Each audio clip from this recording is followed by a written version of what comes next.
මේ අපි green herbal සමාගමෙන් නිෂ්පාදනය කරන තවත් වැදගත්ම නිෂ්පාදනය වේරිකෝස් ඔයිල. මේක ගොඩාක් ජනතාව අපෙන් ඉල්ලුවා දෙයක් අපේ පාරම්පරික වෙදකම් මේ දේ හදලා දෙන්න කියලා. මොකද ගොඩක්ම විශේෂයෙන්ම පිටරටවල ඉන්න අපි දන්නවා ගොඩක් දුක් විඳිනවා. අපේ ජනතාව ගොඩක් දුක් විඳිනවා පිටරටවලද හිටගෙන ඉන්නවා. ලෙඩ ගාව හිටගෙන ඉන්න පැවිදි අතරේ හිටගෙන ඉන්න ඇත් ඉන්නවා.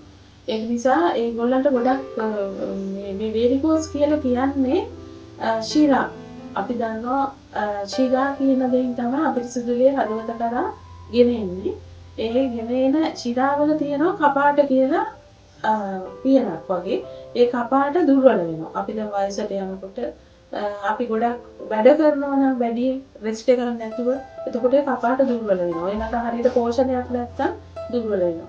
එතකොට ඒ කපාට මෙහෙම වැහෙනවා, ඇරෙනවා. හරියට වැහෙන්නේ නැතුව යනවා දුර්වල වුණාම. ඒ වෙනකොට අර ශිරාව හදවත කරා යන උදිරේ ශිරාව ඔස්සේ නැවත ආපස්සට ඇරිලා අරක බ්ලොක් වෙනවා. එතකොට ඒව තමයි මේ ශිරා ගැටි විදිහට නිල් පාටට රිස් වෙන්නේ ලේ බ්ලොක් වෙලා. ඒ කියන්නේ අපිරිසුදු ලේ බ්ලොක් වෙලා තියෙන්නේ. එතකොට ඔක හරි භයානකයි. අපි මොකද භයානකයි කියන්නේ එකක් තමයි ලේ කැටිති. ලේ බ්ලඩ් ක්ලොට් කියලා කියන්නේ ඒ ලේ කැටිති විදිහට මේක ඉෂුව වුණොත් ඒක අපේ හાર્ට් එකේ කොහේ හරි ඉර වෙලා අපි මරණයටපත් වෙන්න පුළුවන් දෙයක්. ඒක නිසා අනිවාර්යයෙන්ම වේරිකෝස් කියන එක එන්න ඉස්සෙල්ලම ඉඳන් ට්‍රීට්මන්ට් ගන්න ඕන දෙයක්. විශේෂයෙන්ම තමන්ගේ අම්මලා තාත්තලාට පරම්පරාවෙන් ඥානමය තත්ත්වයෙන් දිනනවා දැක්කනම් ඒක එනකම්ම බලන් ඉන්න එපා. එහෙම අය මේ වගේ වේරිකෝස් ඔයිල් එක මේ පාරම්පරික අපේ වෙදකම් වලින් හදන මේ වේරිකෝස් ඔයිල් එක 100% ශාකසාර විතරයි තියෙන්නේ.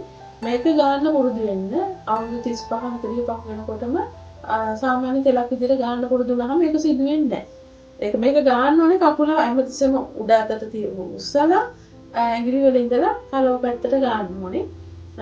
හිමීට ගන්න හයියෙන් ගන්න එපා. එහෙම ගන්න.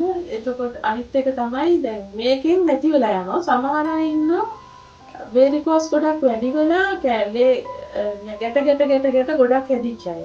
එහෙම අයට මේක ගන්න අතරේ හොඳ ડોක්ටර් කෙනෙක් ආයුර්වේද ડોක්ටර් කෙනෙක් ගාවට ගිහිල්ලා සුදුසුකම් ලද වෛද්‍යවරයෙක් මගින් බෙද කූඩැල්ලා මගින් මේ අපිරිසුදුලේ ගන්න පුළුවන්.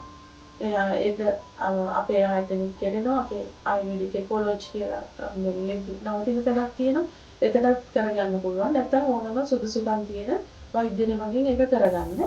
ඒක අනිවාර්යෙන් කරන්න. නැත්නම් වෙන්නේ අපි දන්නේ නැහැ ශිරා වලින් ලේ විදින්න ගත්තොත් වේදනාවක් දැනෙන්නේ නැහැ. කිසිම වේදනාවක් දැනෙන්නේ නැහැ. නිින්දෙන් එහෙම විදින්න ගත්තොත් මැරෙනකම්ම අපි දන්නේ නැහැ. ළඟ ඉන්න කෙනාට දැනුනොත් හරි වතුර ගොඩක් කියලා. එහෙම වෙච්ච අය මම අහලක් තියෙනවා.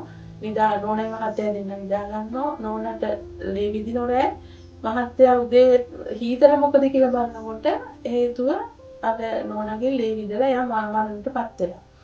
ඒක නිසා අනිවාර්යෙන්ම නහරගෙට ගෙහින් තියෙනකොට ඒක සුළුවෙන් දගන්න එපා. ඒකට මේ වගේ වැදගත් මේ වගේ වටින තෙලක් පාවිච්චි කරන්න.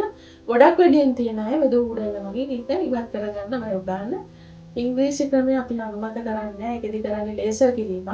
ඒක ඒකේ නහර ඒ කේශනාලිකා වගේ කැපිලා යනවා. ඊට පස්සේ අපේ වෙදකමෙන් තේම කරන්න අපහසුයි. අනිත් එක ෆුට් එකට දැන් උඩ බේසර් කරලා ෆුට් එකට අඩියට ආවයින් පස්සේ ඒකට පිළිතුරක් නැහැ. ඒ ඉතින් ඉංග්‍රීසි ක්‍රමයට කරන්නේ ලේ තුනී වෙන්න මෙහෙත් දෙනවා. බ්ලඩ් ක්ලොට් හැදෙන්නේ නැති වෙන්නේ. හැමදාම ඒ තුනී වෙන විදිහට බිබී නෝනේ මොකක් හරි කොතනදී හරි සීනීවක් කියලා ලේ විදිහට ගත්තොත් ඒ ක්‍රමයට ඒක නවත්තන ක්‍රමයක්වත් නැහැ. අපේ ක්‍රමයට තියෙන ඔය නවත්තන ක්‍රමය මම ඒක කියලා තියෙනවා වීඩියෝස් වල වැදගත් දෙයක් හැමෝම මතක තියාගන්න. ඔය ළමක හරි නහර ඒ ලේ ගැටිත් ඇති ලේ විදින්න ගත්තොත් ඔයගොල්ලෝ කහයි නීපැණි ළඟ තියාගන්න.